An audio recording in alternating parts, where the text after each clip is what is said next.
राधे राधे दोस्तों। तो आज मैं एक कविता लेकर आई हूँ। हमारे सभी के निजी जीवन में होता है, जब हम किसी कार्य को रोज़ करते हैं, किसी काम में लगे रहते हैं, पर उसका परिणाम कहीं न कहीं हमें पॉज़िटिव नहीं देखने को मिलता है, सकारात्मक रूप से। जिसे हम कहते हैं कि हम फ़ेल हो जाते हैं हर बार। ऐसा लगता है कि यार कुछ मैजिक क्यों नहीं हो रहा है, कुछ चमत्कार क्यों नहीं हो रहा है, मेरा भी क्यों नहीं हो जा रहा है, मैं भी इसमें सफल क्यों नहीं हो पा रहा हूँ। तो उसी पे एक मेरी कविता है, शीर्षक है चमत्कार एकाएक नहीं होता।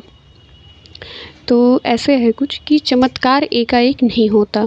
रोज़ सूरज निकलने से डूबने तक नदी किनारे बैठा कोई शख्स देखता है जब झिलमिलाती प्रतिबिंब शाम ढलते और कहता है ये तो चमत्कार है। परंतु चमत्कार एकाएक नहीं होता। कई रोज़ शाम ढलती है, सुबह आसमां से होकर निकलती है और एक रोज़ भा जाती है किसी के हृदय को, उतर जाती है किसी की प्यासी अशांत आँखों में। देख शाम को जरा पहर से नज़र ठहराकर शख्स कहता है ये तो चमत्कार है। परंतु चमत्कार एकाएक नहीं होता।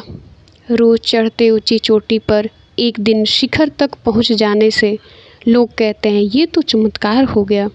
परंतु चमत्कार एकाएक नहीं होता।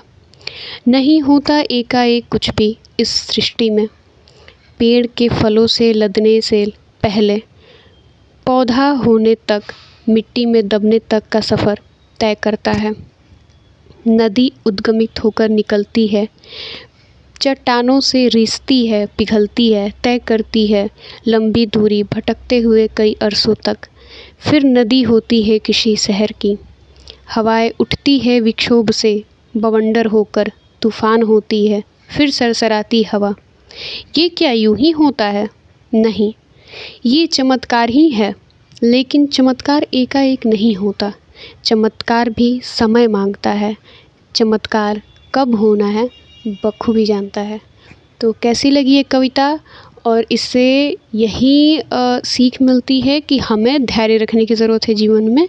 हड़बड़ाने से कुछ भी नहीं होता। चमत्कार होगा हर किसी के जीवन में, लेकिन सब्र करना पड़ेगा। एकाएक नहीं होगा, धीरे धीरे होगा, रोज़ होगा। शुक्रिया। राधे राधे। कैसे लगी कविता कमेंट में मुझे बताइएगा।